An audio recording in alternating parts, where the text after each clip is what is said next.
President Joe Biden is among those weighing in on Armenian Genocide Remembrance Day. In a statement, the White House said in part, quote, "The campaign of cruelty began on April 24th, 1915, when Ottoman authorities arrested Armenian intellectuals and community leaders.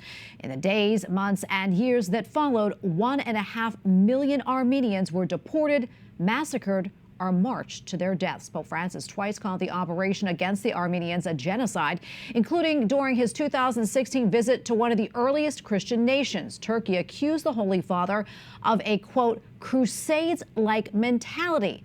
And President Erdogan says the U.S. use of the term genocide is a risk to bilateral relations. For analysis, we turn now to Simone Rizkallah, Deputy Director of Education at the Philos Project and a first-generation Egyptian-Armenian. Simone, good to be with you today. We have a lot to discuss, but first, remind us again about the genocide that began on this date back in 1915, and how are people in Armenia, how are they remembering this solemn anniversary?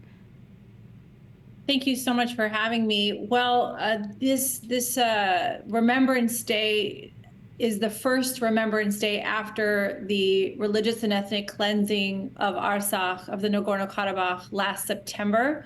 So it feels less like a remembrance and more like a truly historical event that we are in the midst of, because Azerbaijan and Turkey are now continuing to threaten Armenia proper and have made it very clear that they will not stop at taking Artsakh and Nagorno-Karabakh, which they've already done, but they will take all of Armenia eventually. President Biden, as you know, has referred to the Armenian genocide. And as we mentioned, Pope Francis has used the phrase several times, the phrase genocide. What about other world leaders? I mean, are they calling this out as a genocide? What do you know?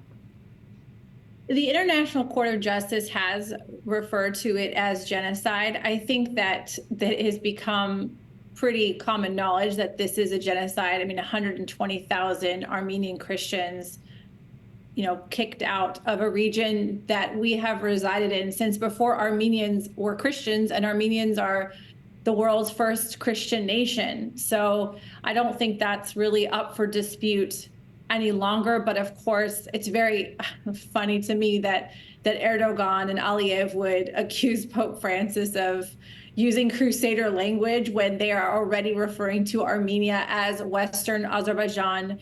Last week, they destroyed a historic Armenian church. They are renaming Armenian cities. I mean, they're pretty bold to be able to do all of that in front of the world's eyes, and yet accuse Pope Francis of using divisive language. Simone, talk to us about what life is like for Christians in Armenia now. Well, of course, we have the 120,000 that are refugees, and the ones that were left behind in Artsakh are largely those who are the most vulnerable, disabled, and elderly, which is very, very sad. And of course, Armenians want to be able to take Artsakh back, that they would return to their ancient homeland where they have resided for centuries, and of course, protect the country of Armenia proper, from further aggression. So that's really, every Armenian knew that it wouldn't stop with Artsakh, that everything they said about, this is under Azeri jurisdiction, that this was just the first step in eventually taking over all of Armenia, which they have made very clear publicly. Well, Simone, thank you so much for joining us today and for all your insights. We really do appreciate it. Thank you.